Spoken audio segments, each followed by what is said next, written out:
تب ایک دن انہوں نے ایک فیصلہ کیا جو شاید انسانیت کی تاریخ کا سب سے مشکل فیصلہ تھا۔ انہوں نے اپنے مرے ہوئے ساتھیوں کے جسم کھانے کا فیصلہ کیا۔ یہ فیصلہ سب کے لیے ناقابل برداشت تھا۔ کئی دن تک سب خاموش رہے مگر آخر کار بھوک نے سب کو مجبور کر دیا۔ 13 اکتوبر 1972 جنوبی امریکہ کے سرد ہواؤں میں ایک فوجی طیارہ اڑان بھرتا ہے۔ یہ ہے ایئر فورس فلائٹ 571، ایک ایسا جہاز جس میں 45 لوگ سوار ہیں۔ یہ سب اوروگوائے کے ایک مشہور رگبی ٹیم کے کھلاڑی، ان کے دوست اور عزیز ہیں۔ ان کی منزل ہے چلی۔ ایک سادہ سفر مگر قسمت نے ان کے لیے کچھ اور لکھ رکھا تھا۔ جہاز اوروگوائے سے اڑا اور چند گھنٹے بعد اینڈس ماؤنٹین کے اوپر سے گزرنے لگا۔ پائلٹ کرنل جولر سیزار تجربہ کار تھا مگر موسم غیر متوقع۔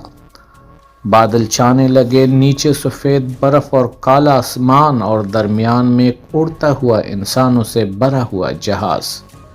ریڈیو پر رابطہ کمزور ہوتا گیا۔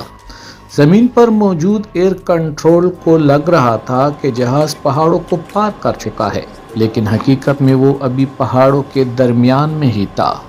دوپہر کے وقت اچانک انجنوں نے زور کھونا شروع کیا۔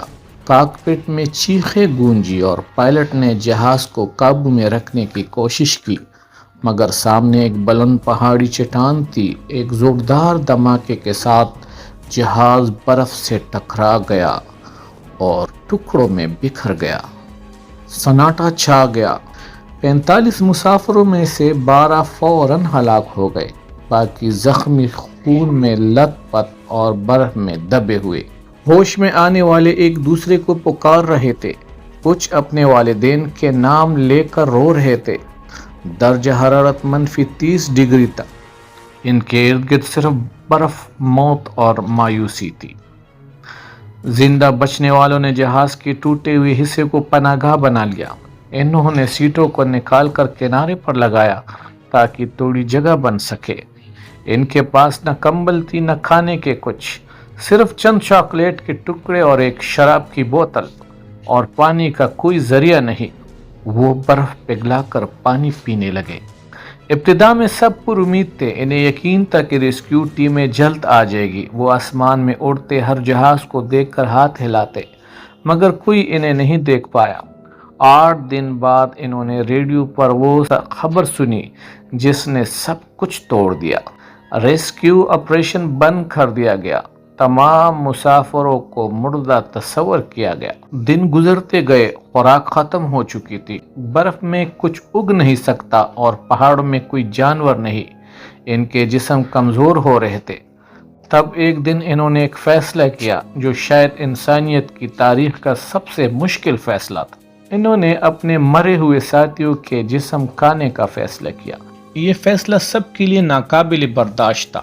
کئی دن تک سب خاموش رہے مگر آخر کار بھوک نے سب کو مجبور کر دیا۔ انہوں نے کہا، ہم یہ ان کی قربانی سمجھ کر رہے ہیں، گناہ نہیں۔ حادثے کے 2 ہفتے بعد ایک طاقتور برفانی طوفان آیا۔ ان کی پناہ گاہ برف میں دبنے لگی، آکسیجن کم، سردی زیادہ۔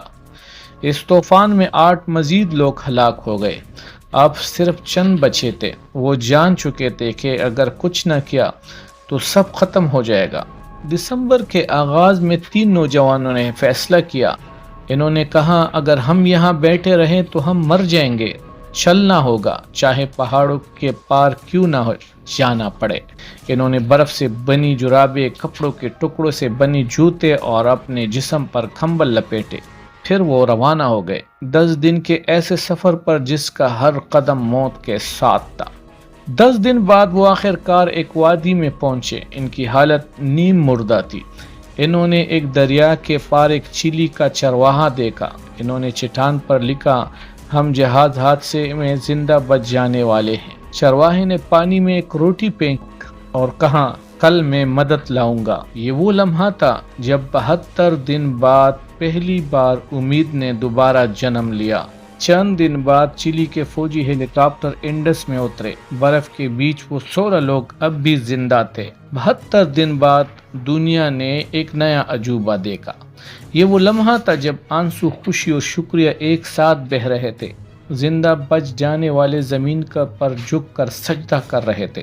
45 لوگ سوار تھے، 29 اپنے جان سے گئے اور 16 واپس آئے، مگر وہ 16 دنیا کو ایک سبق دے گئے کہ انسان جب امید نہیں چھوڑتا تو قدرت خود اس کے لیے معجزہ بنا دیتی ہے۔ یہ کہانی صرف ایک جہاز حادثے کی نہیں، یہ ایمان، قربانی اور حوصلے کی کہانی ہے، جہاں موت ہاری اور انسان جیت گیا۔ دوستو، ملیں گے ایک اور اچھی سی معلوماتی ویڈیو کے ساتھ۔ اللہ حافظ۔